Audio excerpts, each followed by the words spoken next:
It is March 18th, 2022, the day after St. Patrick's Day. This year, St. Patrick's Day and the Jewish holiday of Purim fell on the same day. So I'm sure, as you can imagine, as an Irish Jew, I am recovering still here at 7:16 p.m. Pacific time.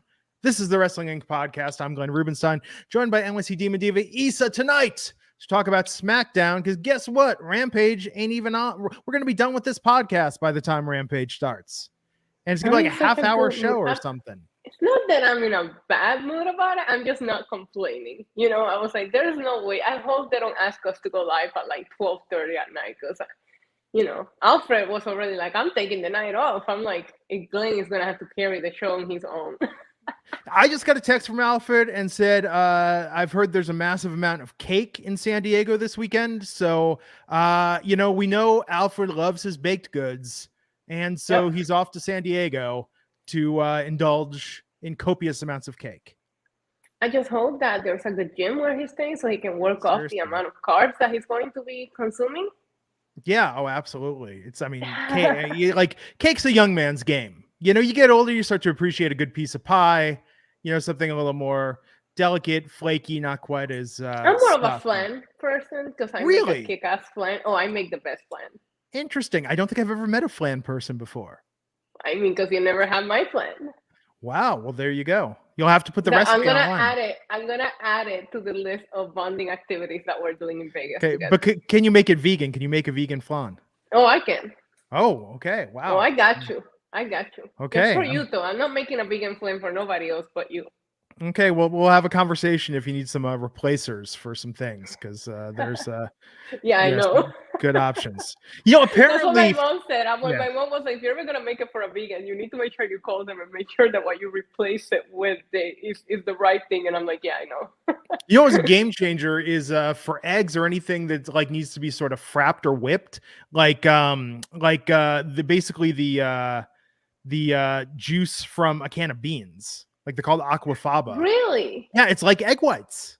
It whips up just like egg whites. It's crazy. So you can use like a can of chickpeas. You just strain out all the liquid out of that, and you can whip that up. You can make like a meringue. Yeah, it's crazy. You learn something new every day. Thanks to Alfred love for cake. Look at everything that we're learning. Making the world a whole lot brighter. He's going the distance in San Diego this weekend, and we will see him back here on Tuesday. But tonight, SmackDown. And, you know, enough of this banter. Let's talk with Issa. What's the biggest story in professional wrestling right now? Brock Lesnar tried to commit murder on SmackDown. Okay, aside from that, what's the biggest story in professional wrestling? The biggest story going on right now is that Cody Rhodes has reportedly signed with WWE officially. This is being reported by Mike Johnson of PW Insider. According to the report, Rhodes signed with WWE 10 to 14 days ago. It was noted that the current plan is to have Rhodes debut at WrestleMania weekend. As reported earlier, Cody Rhodes versus Seth Rollins have been rumored to take place at WrestleMania 38. So apparently, you weren't far off about saying they're not going to bring him to Raw like before Mania. They're bringing him out at WrestleMania.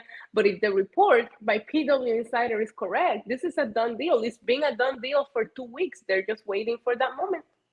Wow. Kind of crazy. What do you think about that? I mean, it's a big deal, right? AEW to WWE. This is nuts. I think that it's going to be very exciting at first. And time will tell how it works out. Right. I think bringing him at WrestleMania is going to be such a big deal.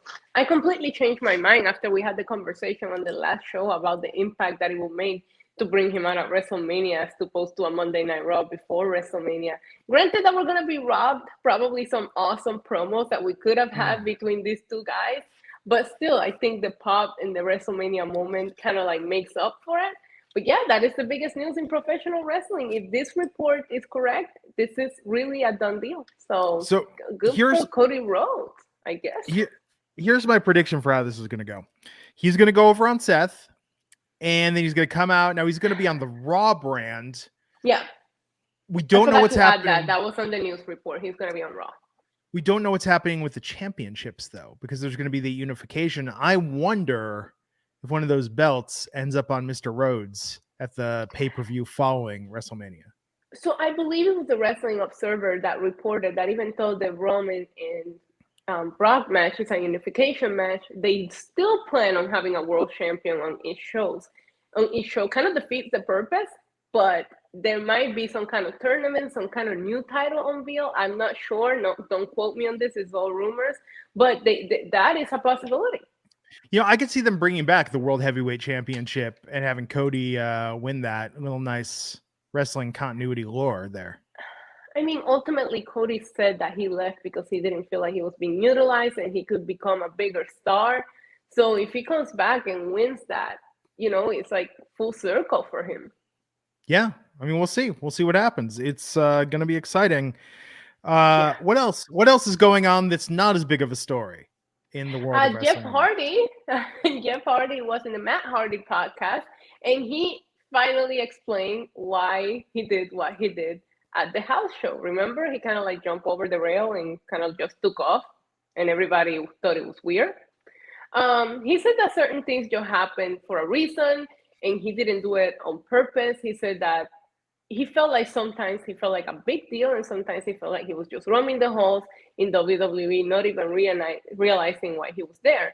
So that night in Texas, he finished his heat, took the heat, and he just said in his mind, I'm ready to go. So he went over the railing, disappearing into the crowd, and naturally, they obviously thought that he took drugs or whatever, but he didn't. He didn't mean to do it in a bad way. He was just done. So he just walked out. That's literally the explanation to this bizarre incident that was all over the internet. What do you think about that? What do you think about his explanation where he was just like, I was just ready to go? I mean, it's sincere. It's a little questionable, the circumstance. Do you think there was an alternative motive? Do you think he thought this might get me fired? And because he went on to say everything happens for a reason, and it worked out perfectly for him. I'm saying if you're gonna leave and make an exit and you're just like, screw this, I'm done, why not make it a newsworthy moment? Right. Agree. Now, you always bring pop culture into things. Yeah. So I would like to take this moment to make an example. One of my favorite movies is Rockstar with Mark Wahlberg. Oh, and I don't know if you remember the moment that he is done being a rock star and he just gives the microphone to the kid that he calls up from the crowd, and he tells the manager, I'm just gonna go take a piss, and he never comes back to the band. It reminded me of that, his explanation. If I were a professional wrestler and I were gonna just leave abruptly without telling anyone, I hate to say it, I would wait until I got booked into some title match where I was set to lose, and then I would legitimately go for the pin or the submission and legitimately try and go off script and win. Because that would be a story. That would be an all-time history-making story where it was just like, I'm going over, So you're like, if I'm going to go out, I'm not going to go out a jobber. I'm going out champion. I'm going out the champ. Why not, Why not? Would you do it on a live show or I do it on a pay-per-view. No, paper. I'd be like WrestleMania. I would be like, why not? Like, I'm going for that title, Oh my God. The day that Glenn is done with Wrestling Inc., he's going to do something crazy live on the air. Oh, it's going to be an epic exit for sure. But no, I think, for whatever was going through Jeff's mind at the moment, I mean, he did what he needed to do. It all worked out. It was a house show. It's a quirky moment. It's not a mic drop. And I think if you're going to leave WWE, like, go out in a blaze of glory. Yeah, I agree. I thought he made a statement. He was done. And like he said, it worked out great for everyone. I don't think WWE had any major plans for Jeff Hardy. He talked about how appreciated he felt coming into AEW. He's reunited with Matt. I do think Matt already looks 10 times better just by being reunited with his brother. So, you know what? It all worked out in the end, Glenn. Yes, it did. John Jordan 499 got a super chat in an hour before the show to say, wow, okay, there it is. Cody's signed. Time to button things up. For instance, haven't heard anyone talk about whether or not Kingdom is licensed by AEW. That is a good question. I think that's his own song. That's what I heard, that he licensed it himself, but I could just be making that up. I am such a reliable source. Yeah, we gotta see if Alfred's getting some texts from the streets. Listen, let him I know what's going can't. on. You have to try to license it, right? Like that will make the WrestleMania moment even bigger. Adrenaline in my soul. In WrestleMania, it's Cody Rhodes. I don't know, but you get what I mean. Trevor Snook asking, would you shoot on Brock and try and win the title? Okay, probably not a match with Brock. Probably not shooting on Brock. Look how well that worked out for Braun Strowman, remember? Yeah. Actually, okay, you know, one more. Go ahead. I'm sorry. Actually, you know what would No, be you funny go. though is I think depending on how his relationship was with his coworkers, not a Brock Lesnar, but I could see somebody being in cahoots on that because they could just claim like he just went into business for himself, man. I didn't know what was going on. I thought I was going over, you know? There's so many wrestlers that had that missed opportunity, you know. But what's the deal? Like now, people contracts are not getting renewed. People are just getting released, so they don't have the time to plan an exit quite like Jeff Hardy did. Very spur of the moment. So what else do we got? What's the last story? Last bit on the news is that Vince McMahon is reportedly still planned to be somehow involved in this Pat McAfee and Austin Theory WrestleMania 38 match. There's some kind of role that's noted. It was originally reported that it was set to be Vince McMahon, but he was replaced by Austin Theory. But in an update from last Friday's SmackDown, Wrestling Observer is reported that Vince will actually still have a role in this match. Yeah. What kind of role do you want to see Vince McMahon in he's when gonna it comes turn to it, this match? He's going to turn it into a triple threat and Vinnie Mac's going over. He's going to stack and pin both of them like Roman did to D-Bry and Edge. Okay. Because Vince needs to show he's still got it, man. I mean, we did see Pat having to go into Vince's office tonight. So, I mean, Vince is still heavily involved here somehow, right? Yeah. It's just weird, though, because I don't know. It's actually, I hate to say this, but it makes more sense to for Vince to be in the match than to have Vince in Austin Theory's corner, because Vince in somebody's corner only works when it's like the Trump Vince match, the hair match. Like you need somebody that can go toe to toe with Vince to be in Pat's corner. Now, this is Shane McMahon. Yeah, I was going to say this is kind of dumb, but I could see it being Shane McMahon. I mean, dumb like it's a dumb booking idea. But you're right. It's a very educated guess. Michael Cole. And all the kids are going to be rooting for Cole and like that. I mean Stephanie maybe, but they've got 2 weeks. They've got 2 weeks for this to come together. So Shane does make sense. And maybe we could find out what was that evidence he had over Vince. Maybe Shane could still waiting to find out. We're going back to Dallas, back to WrestleMania 32, where everything was about what's in the box. We never found out what was in that box. Never found out. No. Disappointed. I know. So Joe Care. Oh, I get it. $5 by SummerSlam. Cody will have yellow polka dots and Brandy will be renamed Sapphire. AEW needs to say Rhodes, where we're going. We don't need Rhodes. I mean, Brandy's probably not signing with WWE. It took me a little while to get that. I'm sorry. I know it's a little advanced. Once you got it, I was like, when you said I get it, I'm like, you get what? I mean, it's being rumored that Brandy's not coming to WWE with Cody Rhodes. So who knows what's going to happen with Brandy? I just want to know, what does this mean for Rhodes to the Top? Were you a fan of this show, Glenn? I know, but I like when stuff like that exists. I mean, I like seeing Cody get to do the other stuff on the network. It's interesting. I wonder if WWE had to offer him some terms that would allow him to do other media gigs, or tried to offer and say like, hey, with NBC Universal and Fox, sky's the limit. You could be a judge on The Masked Singer next season. Like, we're gonna hook you up, man. I liked well, I only watched one episode, but I did like that you will get to see a lot of behind the scenes stuff at AEW. Yeah. So, but as a wrestling fan, of course, that's what I watch for.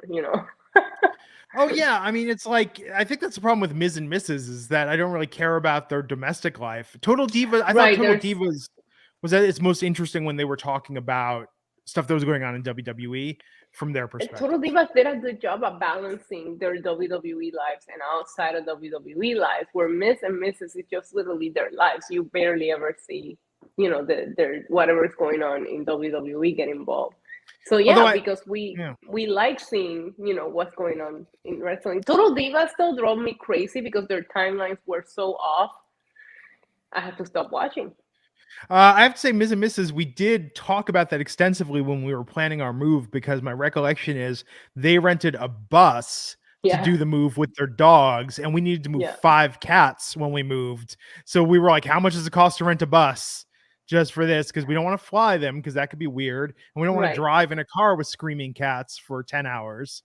We ended up hiring a service where they like sedated our cats and moved them, and thank God they were, everything turned out okay, but it was very nerve-wracking. Yeah, it gives you anxiety. I travel with Roman a lot, and even though he should be a pro at it now, it still gives me anxiety to travel with him. Yeah, I mean, I'm not moving again. Like, I'm not going through that again. Thank God it all turned out okay, but you think about the worst case scenario, and it's terrible. What can go wrong? So SmackDown tonight, although literally we could just spend the next 90 minutes talking about our pets. And 1000%. All the lifestyle aspects. And I think the audience would relate to that, because I know we've got a lot of animal lovers in the Wrestling Inc. fan base. But SmackDown tonight, oh my God, Roman out with the Usos, out with Paul Heyman. Brock Lesnar's flight is delayed, and oh no, it's not. He's on his way. Like, what do you make of Roman and the Usos? Like, we got to get out of here. Like, I thought it was funny because they were Roman was just talking all this crap about how he was gonna smash him, but Brock was scared. But first of all, you skipped over like explaining the impact of Roman coming out after being missing for a week. Like, we didn't get Roman Reigns last week, so of course he shows up in the entrance looking beautifully tan, sporting a brand new shirt that says "Greatness on a Different Level," which stands for God mode. As soon as I saw that shirt, I started singing like a prayer by Madonna. Well, life is a mystery. Yes. Anyways, so then he made his way to the ring.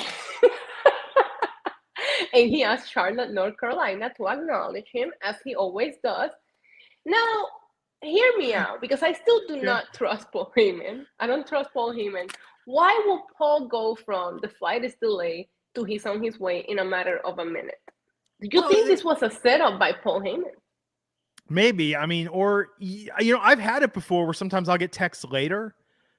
Like, I'll have text show up late. Some weird thing will happen with the network. I mean, I don't know, but it could be shenanigans on Paul's part. I mean, we do know that Brock has like a weird flip phone. You might be onto something here, because Brock probably doesn't have the latest version of whatever phone it is that he has. But Roman was talking crazy trash about Brock, was scared. He told Charlotte, hey, I know you want to see me kick his ass, but he's not here. And then as soon as it's like he's on his way, he was like, no, fam, I'm out. I laughed. Word has it, Brock actually still has a 2005 Nokia, and every time he thinks about upgrading, he loses all interest when he learns that he'll no longer be able to play Snake on his phone. So, one of the greatest mobile games ever created. It's true. I mean, is there Snake on the iPhone? I miss playing Snake. I mean, yeah, there probably is, but it's probably like a high-tech version of it. It's not like the original, Yeah, I want the original. You know what I miss? What's that? Taking 10 hours to text because you had to press the button 4 times, and like the kids today will never know the struggle. But I got really good with the predictive text and the text. I hated messaging. it.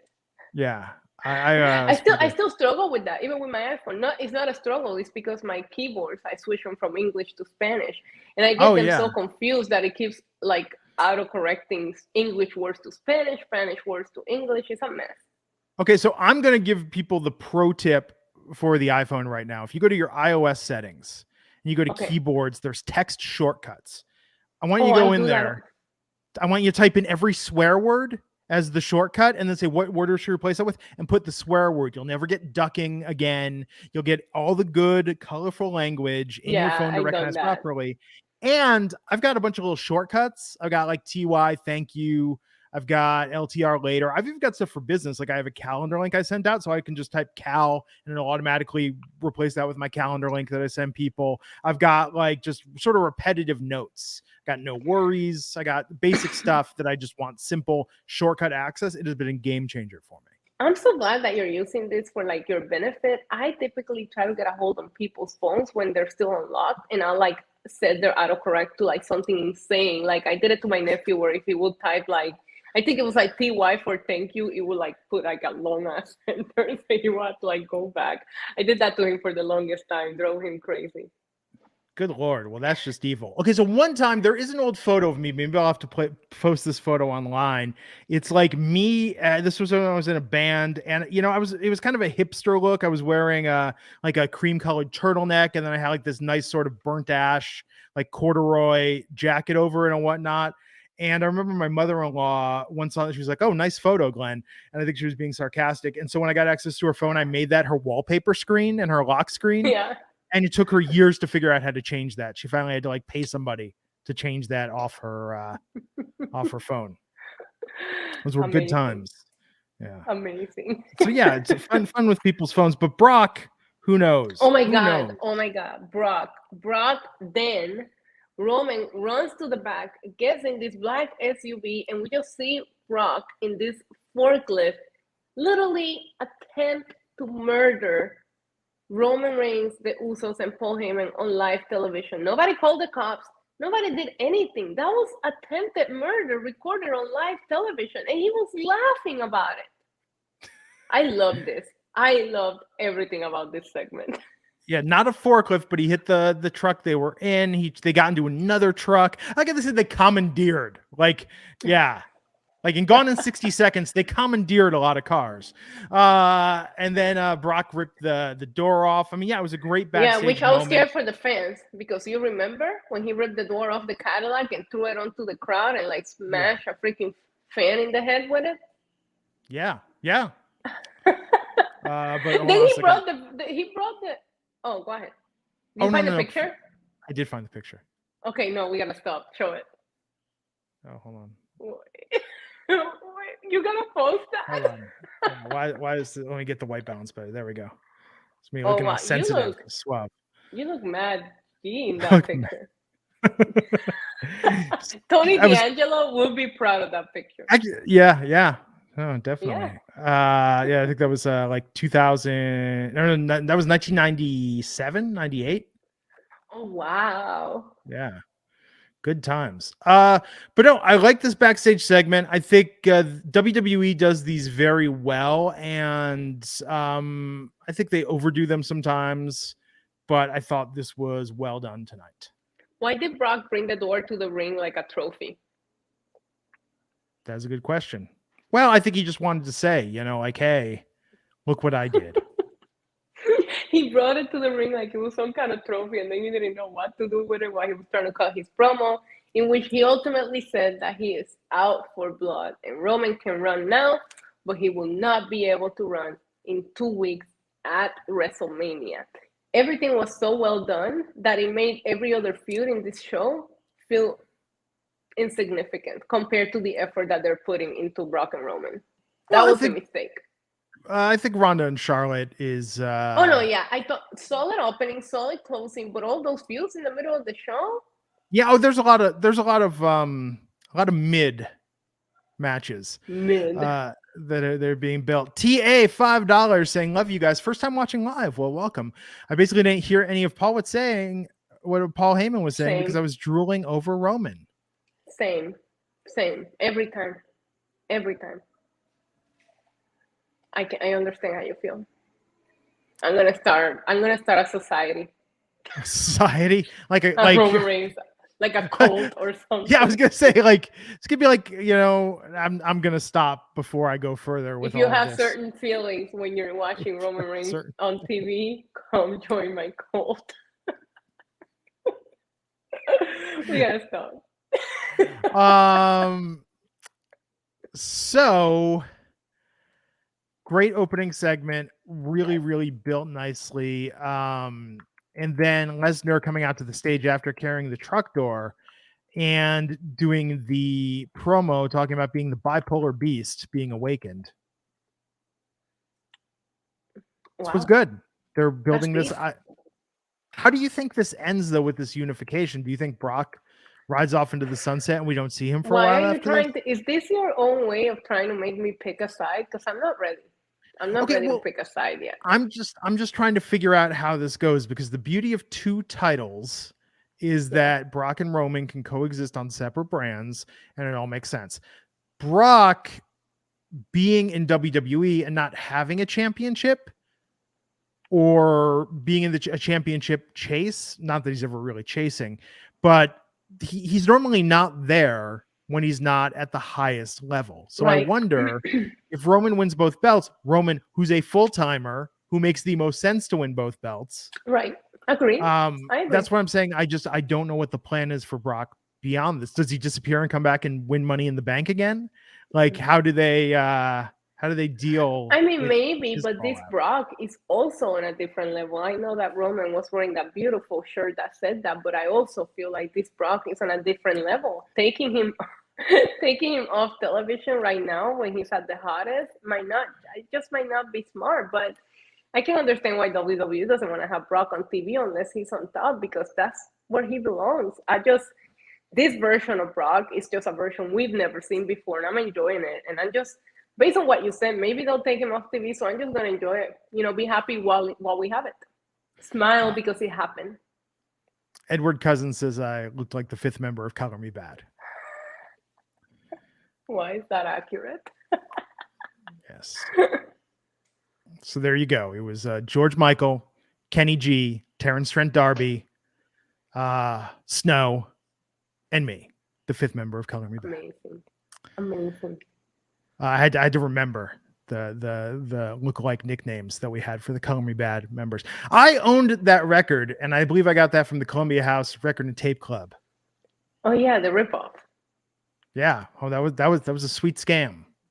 Yeah, it was. It was one of my 12 CDs for a penny. It was funny because they were scamming, but you were scamming them too, because you were sending so many different entries to get the 12 CDs for a penny. Like, it was all a big scam back and forth. Oh yeah, it was a good time. Absolutely. On the Yellow Jackets Buzz podcast, we went into great detail about ways that we defrauded the Columbia Record and Tape Club as children and teenagers. So give that a listen. Shinsuke Nakamura and Rick Boogs versus Los Lotharios. Now, of course, that's the Lotharios in English. Thanks for clarifying that. Well, I just want to make, not all of our audience is bilingual. And so I think it's very important that we create an inclusive environment of language diversity. Yeah, agreed. Estoy de acuerdo. But as predicted, Boogs and Shinsuke went over in this match. But what did you think of the match itself? I mean, the match was fun. I just wish I was more invested in this, There's a lot of matches. I mean, maybe it's just the tag team division in general, but I just don't feel like I'm into this. But they're doing a good job of building Boogs and Shinsuke as a tag team so they can face the Usos at WrestleMania. Mm-hmm. Which will be great. And, they are becoming more and more superstars with the entrance, even those silly Toyota commercials where I believe tonight the end resolution was they're going to go Thelma and Louise style and steal a car and go on a cross-country road trip, which I would pay to see that movie. I won't lie. Me too. Me too. Yeah, just wrestling in different towns as they go on their cross-country fleeing. I do like the commercials. I do like the two of them together. They shot those up where I used to live, up in Northern California, really? all along the snow. I used to live half an hour from the Sonoma coast, and they were on the Russian River tonight. It was lovely. Amazing. Yeah, it was very well done. But no, this match was good. But who wins at Mania? The Usos? Really? I mean, don't you think it's more of a feel-good You think crowd Shinsuke moment? and Boogs have enough momentum going for themselves to win the tag titles? Well, here's the question. It's really about what are the plans for Roman after Mania? Because I don't know, but if he doesn't have any. So think about this for a second. And again, think about the story. Don't think about Issa's vision board and your hopes and dreams. Think about the story. The Usos lose their titles. Heyman betrays Roman and Brock, wins both championships. We have a very good storyline about the bloodline being in disarray and having inner conflict. And then from there, there's a chance to do something really different going forward with Roman rebuilding his way back to the championship. It doesn't work for me, Glenn. Okay, what about Roman wins, but the Usos lose, and then Roman kicks them out of the bloodline. The Usos team up with Solo Sikoa, and then we get into a 3-on-1 feud. Usos and Solo versus Roman. Doesn't work for me, Glenn. I mean, Roman goes over all of them. He wins. Okay, then it does work for me. Yeah, I'm just trying to think about the ways that this could go. I just think there's something very powerful about the way they feel together right now. When they come out to the ring, Paul and the Usos, and I mean, I do think that this is never gonna happen, not with Roman, but I do think that this team could come out looking like that without the belts, and it will have the same impact just because they're just that good right now. But they're just, it's working, and I don't know that Shinsuke and Bulls are there yet. Maybe they could be. I don't know. I love Shinsuke. You know, I'm a big Shinsuke Nakamura fan. I just don't know that they have that momentum going. I mean, the crowd's on their side.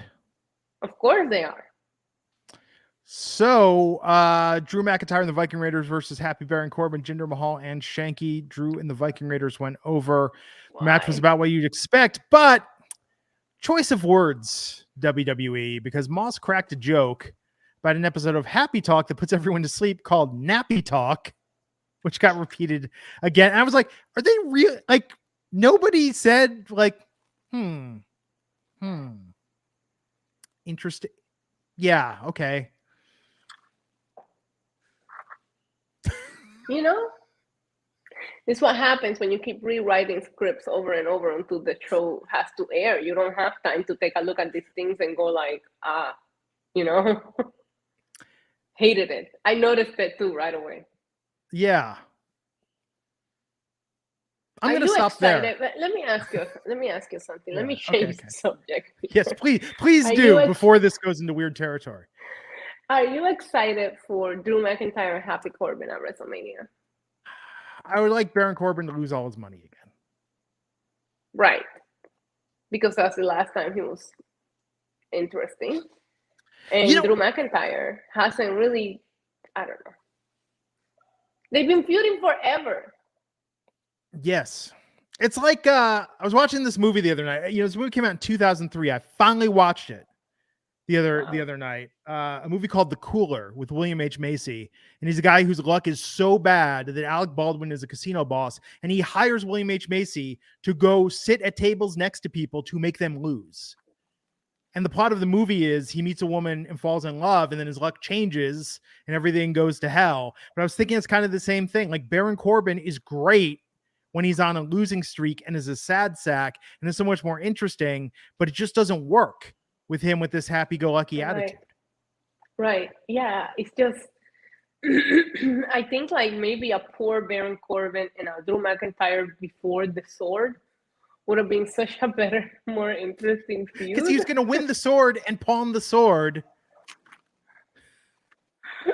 I don't know. It's just weird to see Drew go from, you know, the main event of this empty WrestleMania to fighting for the WWE title last WrestleMania to this feud. And it's going to be a good match. Don't get me wrong. But it's just like, because he's been feuding with Rich Holland for so long. Remember, he came back at the Rumble because Rich Holland had taken him out. We're talking like months, so it just doesn't feel fresh. Yeah. I just want to care a little bit more. Like, there is such a level of like, it's either the hype is up here, right? Like Roman and Brock, or the hype is like down here. It's like a roller coaster of emotions. Okay, so here's the deal, Issa. Talk about Vegas bonding. Money in the Bank is in Vegas July 2nd. Yes. We need to get Baron Corbin, and we need to go out and make like the worst gambling decisions ever with his money. Yes. So he loses his all again, and he gets back to being the best version of his character. How about we try to invite him to a private poker game, and we set it up to where it's rigged? Like we'll be like, oh, we're locals. We don't go to these casinos. I don't know what you're talking about. Like, you want to win big, come to our poker game, and then we make it like we rig it, and then it'll be like rounders. Everything. We'll be dealing off the bottom of the deck. We'll be palming cards. It'll be great. Yeah. We just have to set up a fake poker room. You know, I think we could do that. They have, so get this, they actually have a casino at the the mall, the big mall here in Vegas. They actually have a casino that's like for learning. It's for dealers and training for people that want to learn gambling. You don't actually play with real money. So I think, we set it up there. That's how we stage it all. We rent that out because it looks like a real casino. Money. We're not putting our real money. That's the key. We're not putting our real money. Okay, perfect. Yeah, that's the key. That's what we're gonna do. Maybe we invite Duke Hudson. We involve him in this. We get the Duke poker room back. He's getting a winning streak. He misses it. I don't know. He might be too misty making out in the middle of the ring or something. Yeah, I have to say, but which gimmick is better? And I'm saying, Duke, no, go back to poker, buddy. Forget this new gimmick. Forget it. It'll never get over. I mean, I'm sure it's a lot more fun than losing poker on camera again and again. But still. Anyhow, we saw about Ricochet winning over Sami Zayn, but it's not about Ricochet. It's about Sami and Johnny Knoxville. And they have no plans for Ricochet, do they? So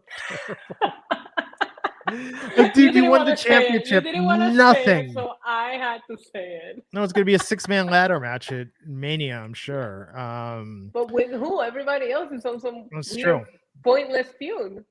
So it's going to be an anything goes match between Knoxville and Zayn at WrestleMania. Anything goes? Yes. Okay. That's going to be fun. What does that even mean? Anything goes, Glenn.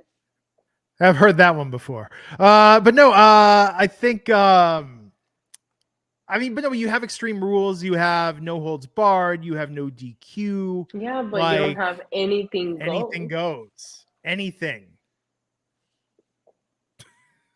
I don't know. We'll see. I'm sure I'm trying to think of some of the Jackass stunts and how we're going to turn it into something in this match. I haven't watched the new Jackass movie, so I need to watch it before maybe.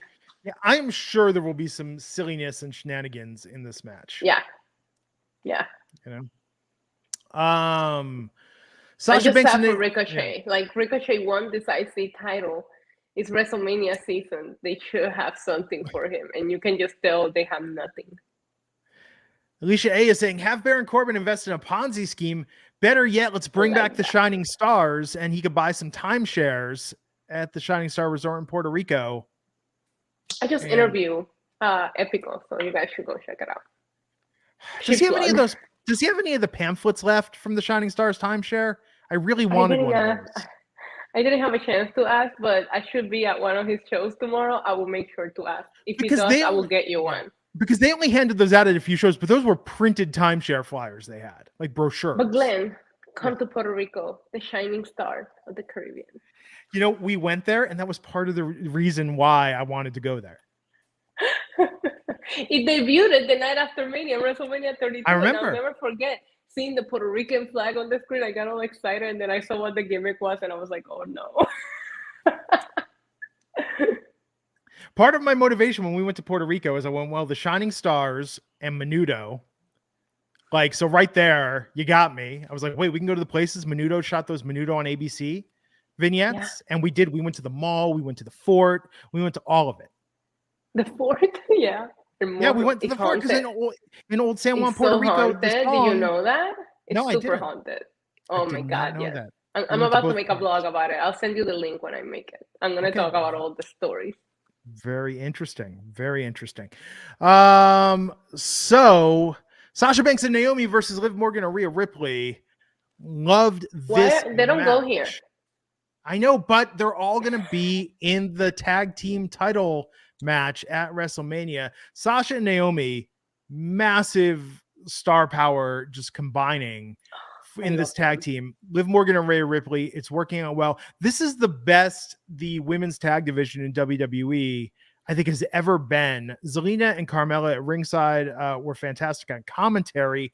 And just when you think it can't get any better, Natalya and Shayna Baszler break up this match. So they're a tag team now. This match was really good. I think this may have been the longest match on the show tonight. It was very well done. And I think this is going to steal the show at WrestleMania, and I truly believe that Sasha and Naomi are going to win those titles at Mania in this what is now going to be a fatal four-way match. Yeah, I agree with you. I was trying to think, when is the last time that the women's tag team division looked this stacked, or like they were trying, right? And to me, it hasn't looked this good since when they introduced the title and had that Elimination Chamber match, or maybe when Sasha and Bailey had them and they had all of the titles, people wanted to kind of like take those titles off of them, which was Asuka and Charlotte who ended up taking them off of them. So I agree with you. At least they're putting some effort, into this. And a lot of women that deserve to be on WrestleMania will be at WrestleMania because of these tag titles. But Naomi and Sasha, they just, my God, I love them together. I think they've got the right teams. I'm sold. I think it took them a while, but these are the right team. Look, I mean, Nikki and Rhea, I mean, didn't make sense. Didn't make as much sense as Rhea and Liv. Rhea and Liv look incredible together. Yeah. They have great chemistry in the ring. This was a really great match tonight. And I'm telling you, I think Sasha and Naomi as the champions here, this is going to supplement. We've been saying forever WWE needs a mid-card women's title. I think reinvigorating the women's tag division this way with better teams and more meaningful storylines is going to be a huge net positive win for all the underutilized female talent right now on the main roster. I agree. I agree. And it's funny, Trevor Snook is mentioning the Iconics in the chat. Man, imagine if the Iconics were still there. Like, I think you could do so much. I mean, they almost have enough for like a decent tournament with this. And I like Sonya putting her thumb on the scale with Shayna and Natalya. I think that makes sense. I figured they were going to be added. To have Shayna's like just raw power and dominance in the ring with Natalya's technical skills, like this is shaping up to be really interesting, and I think this could low-key. It's funny that you bring that up because when I first saw them together, I was like, this makes no sense because their styles are so different. And then I was like, oh no, you know what? It makes sense because their styles are so different. And I think it's going to bring something out in Natalya that will help further establish her character and reinvent herself. So, look, I thought this match was great tonight. If you watch any wrestling this evening, you can't go wrong with this match. It was very well done. And like I said, this could steal the show on the whatever night of Mania it's on. I think it's going to be really, really good. But yeah, I think it's night 2. Which makes sense because the other ones are on night 1, right? Right. Mm-hmm. But Stuart Edward Cousin saying, where's Shotzi? That's what they need to do. I don't know if it's Shotzi and Aaliyah, but they need to figure out that other pairing for the underutilized talent right now. Right. Agreed. Who are not getting the opportunities. Pat McAfee cut this major babyface promo tonight about his he was so good. He was so good. Apologized to Austin Theory for many things. Yeah. I like Austin Theory's theme. Choice words. I like Austin Theory's theme, but not much else about Austin Theory.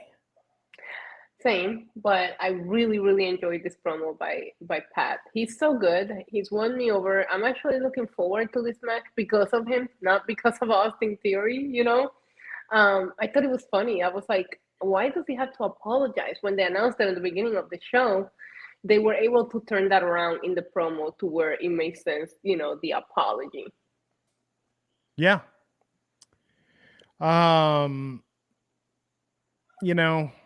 We'll see how the actual match is. I think it depends on what Vince's involvement is in this match. Kofi Kingston versus Ridge Holland. We saw a recap of what happened to Big E last week with updates on his health. The good news, it looks like it's broken neck, but not as severe as feared. His vertebrae is okay, but he won't need surgery. Mm-hmm. Yeah, but this is not kayfabe. This is for real, but they're working it into a storyline, which, I mean, I guess you do what you got to do. If you're not following BE on Instagram, you should, because he's been quite entertaining on his stories throughout this broken neck period. No, absolutely. I just hope he gets better soon. He's me too. Just so exceptionally talented. I think he's still got so much potential left, and please get this man another title run. But Kofi lost tonight to Ridge Holland, and who was with Ridge? Sheamus and Butch. Butch.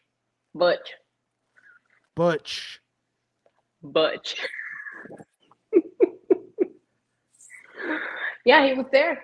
You remember him from NXT, Petey Poppins? They made it okay. So back when he was wearing the cut up bath mat that he was like rocking around his shoulders. Yeah. which I think I owned that bath mat for a while, something very similar. But in pink. Yeah, everybody had that fuzzy bath mat. No shame, Pete.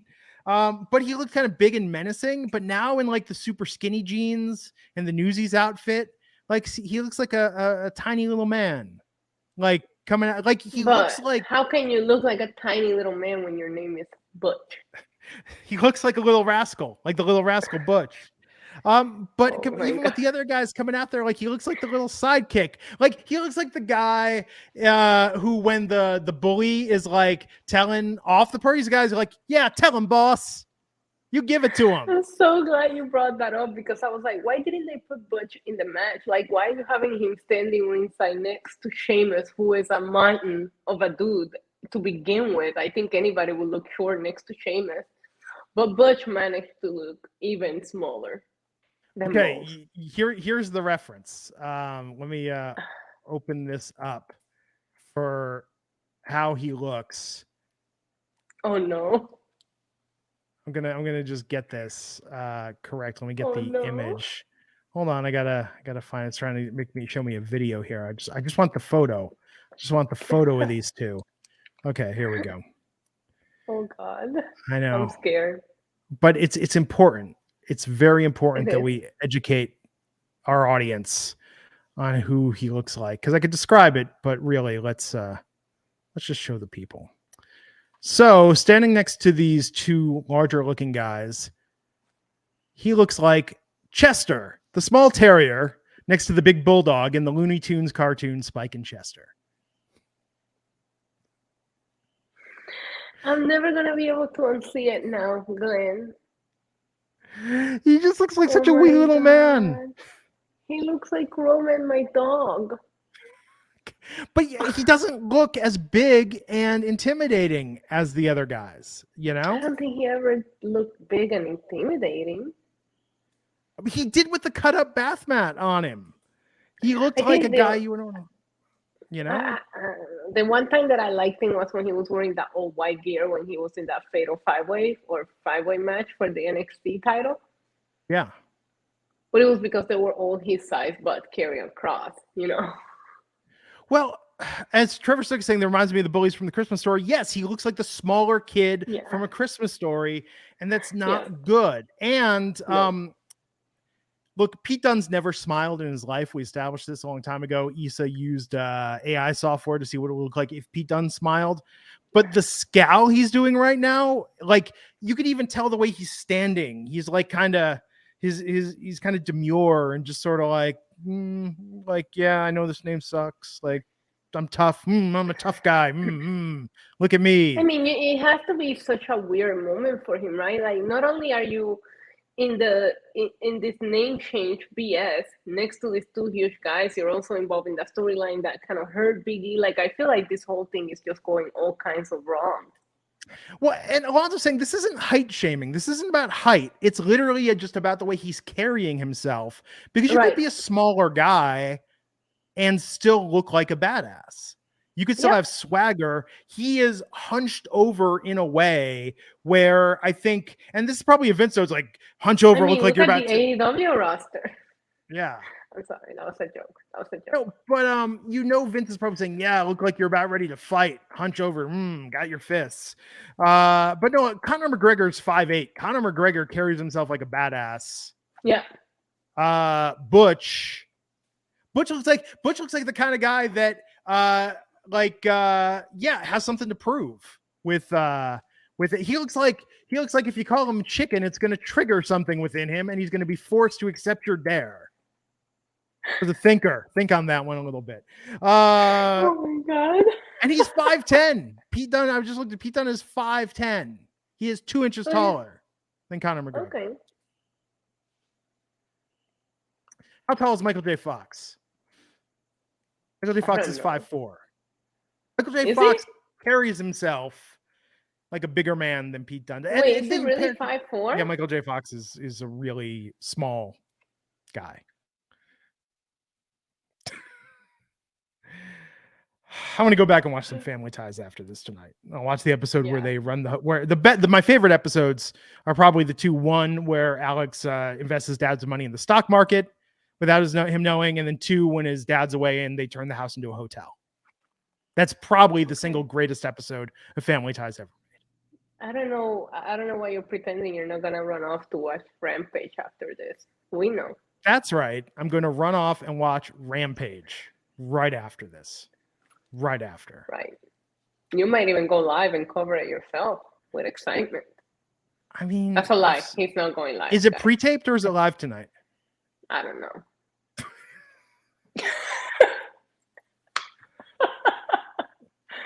But okay, so here's the crazy shit though about this match tonight. WWE thought, well, with the real life Big E angle and Ridge Holland, and the internet's buzzing about Butch, we got to put this is our main event match tonight. This is what we got to put in the prime position. Everyone's tuning in for this. That was a miscalculation. Yeah, I mean, this was the last match of the show. Kofi Kingston versus Ridge Holland. It should have been the women's tag match. That should have been, I mean, but they probably don't want to do that and then do the Charlotte Ronda. Right.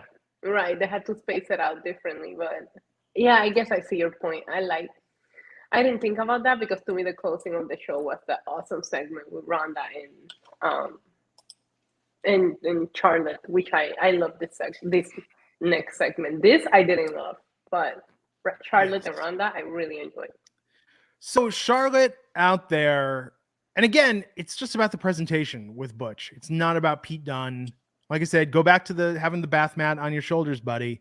You look like a badass. You look like the bruiserweight. Worked great with Matt Riddle. But this he's group... not that guy anymore, Glenn. He's not that guy. I know. And he looks like the young, smaller street thug who has something to prove. And I just don't... I think it's a step down, buddy. I'm sorry. But Charlotte Flair out in the ring talking about what she did to Ronda Rousey last week backstage. Fans chanting, "You tapped out." Ronda coming out. What did you think of this confrontation and then the fight that ensued? I love that. Charlotte's fit, always on point. Always give her my fashion points. She always looks great. I thought the Ronda coming out like a little questionable. Like Charlie, like what's her name? The girl backstage. Oh, Kayla Braxton. Yeah, Kayla Braxton is trying to stop her and be like, "Are you sure you want to do this?" And I believe Ronda was wearing her New York UFC jacket, by the way, because I have a hat from that event with the same logo. Random fun fact, but I didn't think that made Ronda look very smart, right? Because he already got attacked last week, and you think Charlotte was setting her up for something. But I do like the confrontation. I do like how violent these two are getting. There was a couple of spots that look a little questionable and dangerous, but I love the kendo stick that she pulled out. Like not the first one, the second one. Like Charlotte just thought 2 steps ahead of Ronda this entire confrontation. So we'll see what they do with Ronda next week. But now I feel like you got to give Ronda a little something here because 2 weeks in a row now she's getting punked out by Charlotte. It's very interesting to me, the dynamic in this. Do you think the audience likes Charlotte Flair? In Charlotte, yes. Okay. Elsewhere, worldwide. I don't know. I don't know how people feel about Charlotte. I feel like it's so 50-50, but I will tell you one thing. Everybody talks about Charlotte all the time, whether they love her or hate her.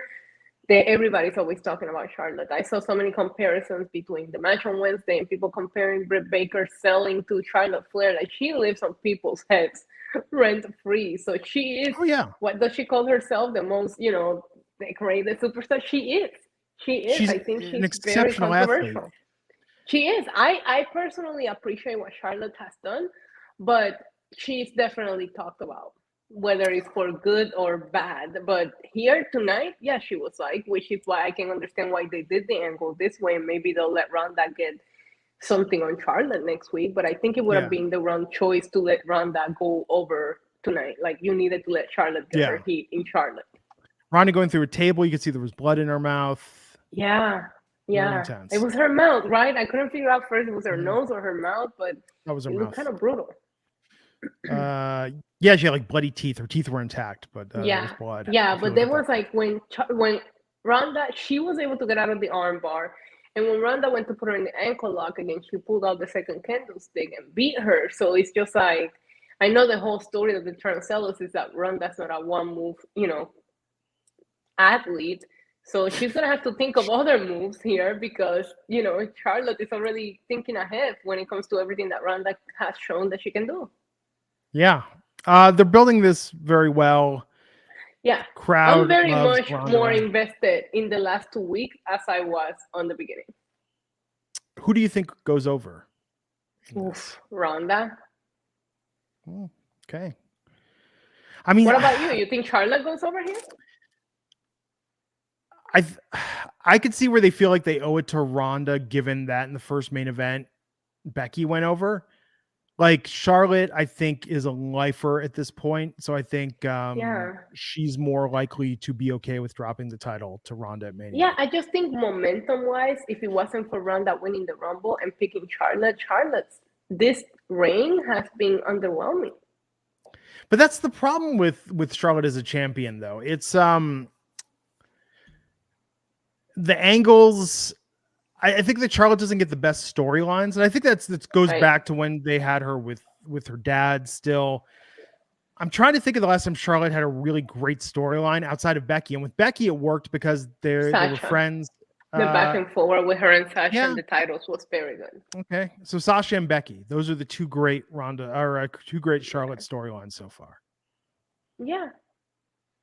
But were they great because of who she was against? I don't know. I do think that Charlotte is very talented. I appreciate what she brings to the women's division, but I do think this reign has been underwhelming when I compare it to Becky's. At least Becky has had a couple of matches that throughout this reign that I can think about. Where here it's just like, when I think of this current reign of Charlotte Flair, all I think about is Toni Storm and how that probably pushed her out of the company.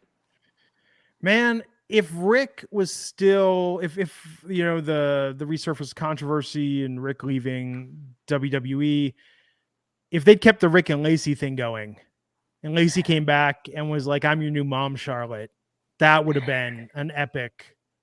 Maybe she could still do it. We don't need Rick for that. Mommy. Yeah, like I hope in time you'll learn to call me mom. Like she could. Oh, Lacey could destroy with that angle. We don't even need Rick for that angle. Right. Well, the rumor was that Lacey was going to go over. Remember, that's what people were reporting. Lacey was supposed to win the title from Charlotte. Oh my God! So I mean, remember they used Paul Bearer in an angle after his death.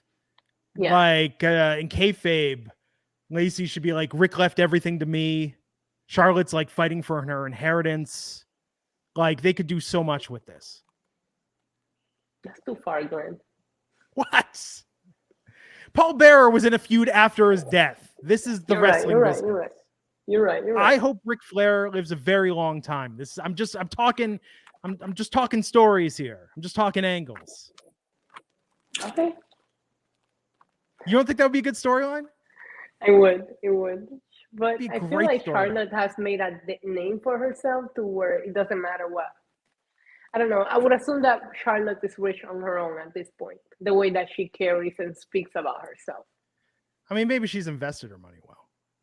Right. I mean, with inflation and taxes, it's like most of those wrestlers are just, barely in the black at this point. Yeah.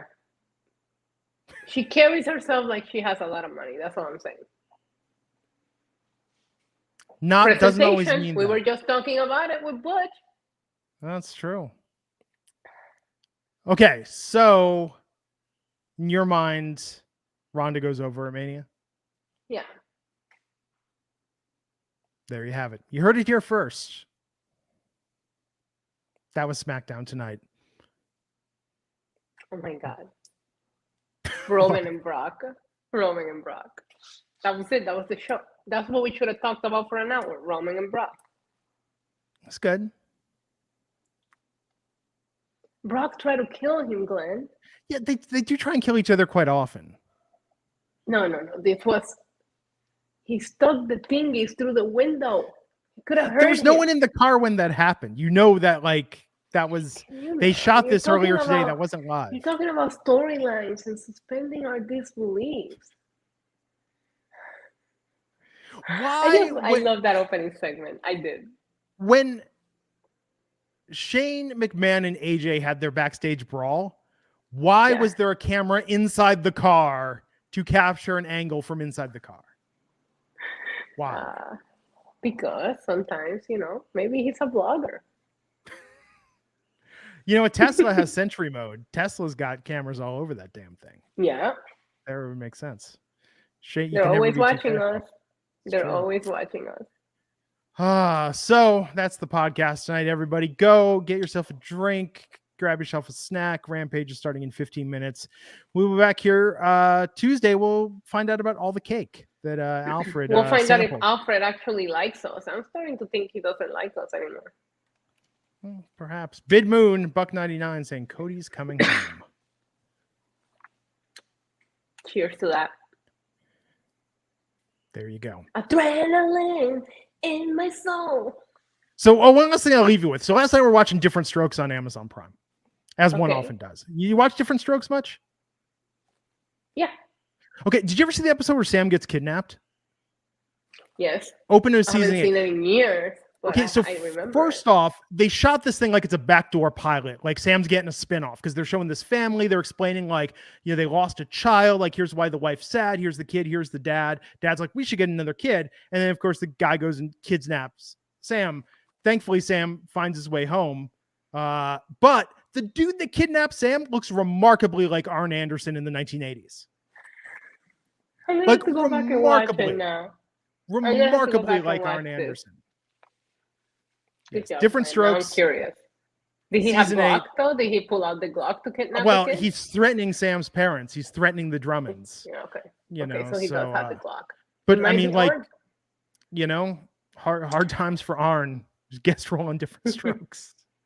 So everybody watch that this weekend. Surprisingly dark. Different Strokes had a lot of dark episodes, but that one's surprisingly a downer. All these TV shows that we used to watch are so dark. Like Punky Brewster, didn't you just get left at a grocery store? Oh yeah, her mom abandoned her. I go back and think about that now, and I'm like, what the freak, man? Like what? Now, did you watch the Punky Brewster reboot on Peacock? No, I haven't. So apparently, I didn't finish it yet. They thought they were going to get renewed, but at the end of season 1, Punky gets a phone call from her birth mom who abandoned her. And that was going to be the tease that next season we were going to learn who Punky's mom was and the story behind it. I hope she punches her right in the face when she meets her. I will renew it just to get that moment. We watched the first 2 episodes. It was okay.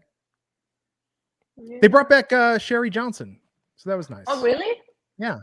Yeah, she's in it quite a bit. It still doesn't talk me into watching it yet, unless she meets the mom and punches her in the face. If she meets the mom and punches the mom in the face, I'm in. I'll watch. You let me know. There you have it, folks. Punky Brewster's going to beat up her mom. Peacock, bring it back. Freddie Prinze Jr. was on the Punky Brewster reboot. Freddie Prinze Jr. was her ex-husband. So there you go. Okay, everybody. Yeah, she was divorced. She had her own kids, and then she adopts a kid. Did she tell him at a grocery store? Did she take him out grocery shopping and left him there and never came back? You're dark, Issa. You're very dark.